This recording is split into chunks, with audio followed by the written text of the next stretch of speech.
আমার আব্বা রাজমিস্ত্রি কাজ করতো, 22 বছর বিদেশ ছিল, ওমানে ছিল, দুবাই ছিল, সৌদি আরবে ছিল, এরপরে হচ্ছে আবুধাবি শহরে ছিল, যেটা হচ্ছে আপনার ইয়ার শহর, আরব আমিরাতের একটা শহর। মাসে কিছু টাকা পয়সা কিছু পাঠাইতে পারছে, সব মিলে চলাফেরার মতো অবস্থা ছিল। আমার কর্ম, আপনারা প্রত্যেকের মোবাইল আছে না? মোবাইলে সার্চ করলেই দেখতে পাবেন, আমার চাইলে পকেটে টাকা থাকলে নিজেও কিনতে পারবেন। কয় টাকা ইনকাম করি, আমার কোর্স থেকে কয় টাকা আসে, এগুলো সবাই দেখতে পায়। আমার বছরে 12.5 লাখ টাকা ইনকাম, প্রত্যেক মাসে 1.5 লাখ, 1 লাখ টাকার একটু বেশি প্রত্যেক মাসে। এটা জুলাইয়ে কমছে, জুলাইয়ের আগে আরো বেশি ছিল, এটা জুলাইয়ের পরে কমছে। অন্যদের আরো ইনকাম কি বাড়ে, আমারটা কমছে। সব মিলাইয়া আমার সম্পদ আছে 50 লাখ টাকার, সব মিলাইয়া 50 লাখ টাকা, যেটা দিয়ে চলতে পারবো। আমি আপনাদের কাছে একটা কমিটমেন্ট দিয়ে গেলাম আজকে, যদি নির্বাচিত হইতে পারি, আমার জীবনে আমি কোনোদিন কন্ট্রাক্টারি করব না। এমপি হওয়ার পরে একজন একটা কন্ট্রাক্টারি লাইসেন্স নেয়, না? আমি যে এমপি হওয়ার পরে যে একটা গাড়ি কিনে নাও, যে ট্যাক্স ফ্রি গাড়ি, একটা 2টা কিনতে পারে জনগণের টাকায় হারামিগুলা, এই ট্যাক্স ফ্রি গাড়ি হাত দিয়েও ছুঁয়ে দেখবো না। এবং এমপি হওয়ার যে বেতনটা, এই বেতনটা ছাড়া একটা টাকাও ছুঁয়ে দেখবো না। এবার আপনারা অন্য ক্যান্ডিডেটদের হলফনামাগুলা দেখবেন, কার ব্যাংক লোন আছে, যাদের কাছে ব্যাংকই টাকা পায় 17 বছর, 18 বছর, 20 বছর, যারা ব্যাংকের কাছেই ঋণী, তারা আবার জনগণের কি সেবা করবে? তারা তো ব্যাংকের কমিটমেন্টই রাখতে পারে না, তাহলে জনগণের কমিটমেন্ট কিভাবে রাখবে? এই জিনিসগুলো একটু আমলে নেবেন। সুতরাং অর্থনৈতিক শোষণ কেবলমাত্র তখনই মুক্তি হবে যখন নেতাই অর্থনৈতিক স্বাধীনতার মধ্যে থাকবে। আমার ভাত কাপড়ের নিয়ে চিন্তা নাই, টেনশন নাই, আমার চিন্তা যেহেতু নাই, টেনশন যেহেতু নাই, এবং আমি বিশ্বাস করি আমার নেতা কর্মীরা চাঁদাবাজি করবে না, টেন্ডারবাজি করবে না, সুতরাং আমি স্বাধীনভাবে কাজ করতে পারবো। এখন আমার নেতা কর্মীরা যদি চাঁদাবাজ হয় আর গুমতি নদীর মাটি কাটে, সেই জায়গায় আমি কখনো অর্থনৈতিক মুক্তি আমি দিতে পারবো না। প্রিয় দেবিদ্বারবাসী, সর্বশেষ আমাদের দেবিদ্বারের উল্লেখযোগ্য একটা সংখ্যক হচ্ছে যারা রেমিটেন্স যোদ্ধা। আমাদের রেমিটেন্স যোদ্ধা ভাইয়েরা বিদেশে বসে আমাদের দেশে ফোন দিয়া, মাঝে মাঝে ফোন ধরতে পারি না, পরে মেসেজ পাঠায় যে কাকু মোবাইল নাম্বারটা দাও, তোমার কিছু টিয়া পাঠায়। দেয়া গেছে বেটায় বেতন পায় 17,000 টিয়া, বউ হচ্ছে কয় টিয়া দাও না কেন গ্যাঞ্জাম করে, এই বেটাও আমার 5,000 টিয়া দিত ঘুরে। এই লোকগুলার যে আবেগটা, এই আবেগটা কোন জায়গা থেকে আসে? দেবিদ্বারের প্রতি ভালোবাসা, দেবিদ্বারের প্রতি আন্তরিকতা, দেবিদ্বারের যে ইতিবাচক উন্নয়ন। এই আমাদের প্রবাসী রেমিটেন্স যোদ্ধা ভাইরা যারা আছেন, আমি আপনাদেরকে অনুরোধ করব, ভোট যাকে ইচ্ছা তাকে দেন, কোনো সমস্যা নাই, কিন্তু এবার আপনি আপনার ভোটটা দেন। কারণ আপনাদের রেমিটেন্স যে দালালের চক্করে থাকেন, ভিসা নিয়ে জটিলতা থাকেন, এম্বাসিগুলোতে যে আপনাদেরকে হয়রানি করা হয়, আপনাদেরকে বেতন ভাতা নিয়ে যে সমস্যা করা হয়, এগুলো সরকার এতদিন পর্যন্ত সমাধান করে নাই। কারণ সরকার জানে এগুলো সমাধান না করলেও সমস্যা নাই, কারণ সে আমাকে আটকাইতে পারবে না।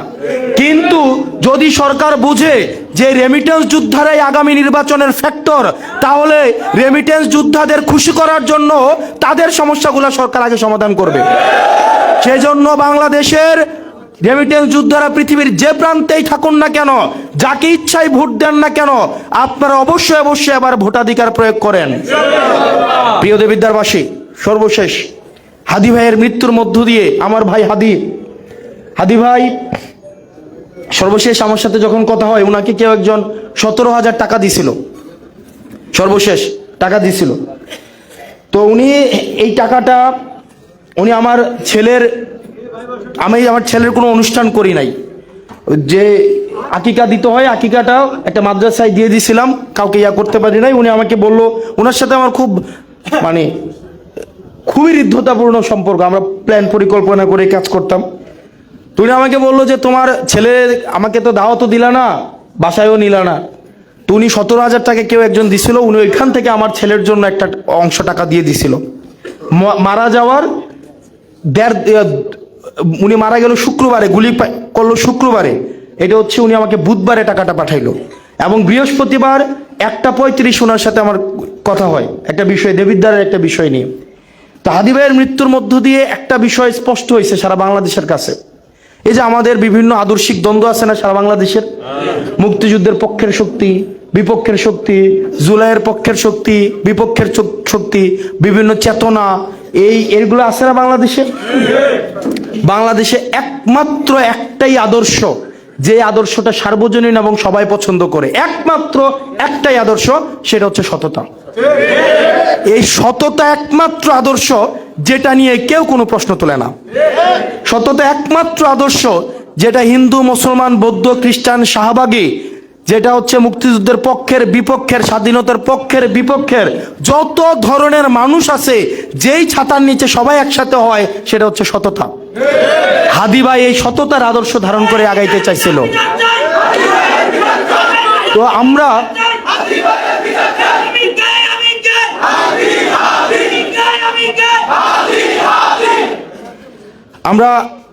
এই হাদিবের সততাকে ধরে নিয়ে আমরা যেন আগাইতে পারি।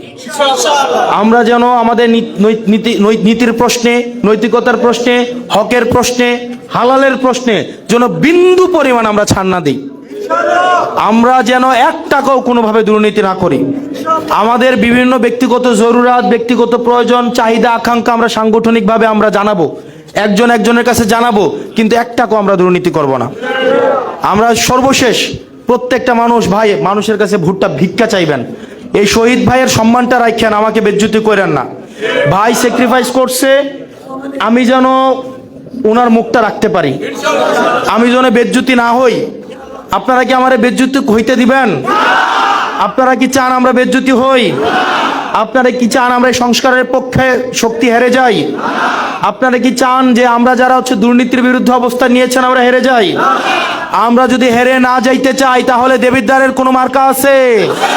দেবিদ্বারের কোনো মার্কা আছে? খাতগড় থেকে ইষ্টগ্রাম কোনো মার্কা আছে? ওই সেই মার্কা। আরো জোরে হাতের তালে, মুখে বলি, ইষ্টগ্রামে, খাতগড়ে, দেবিদ্বারে, ধামতিতে, পৌনরা, রাজা মেহের, রসুলপুরে, ইউসুফপুরে, বড়সাগর, টুবিলে, ফতেহাবাদে, জাফরগঞ্জে, রাজা মেহের, বরকান্তা, সুলতানপুর, মোহনপুরে, মরিচাকান্দা, রাজা মেহের পৌরসভা, 16 ইউনিয়ন। আরো জোরে জিতবে কারা?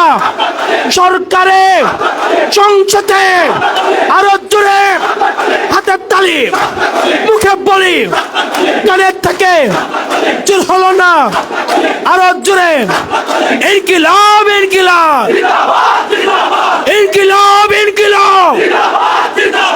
আপোষ না সংগ্রাম, আপোষ না সংগ্রাম।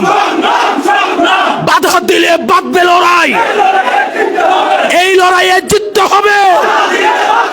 বাধা দিলে বাঁধবে লড়াই। ভোট চোর হুঁশিয়ার, ভোট চোর হুঁশিয়ার, ভোট চোর হুঁশিয়ার, দখলবাজ হুঁশিয়ার। ইনকিলাব, ইনকিলাব।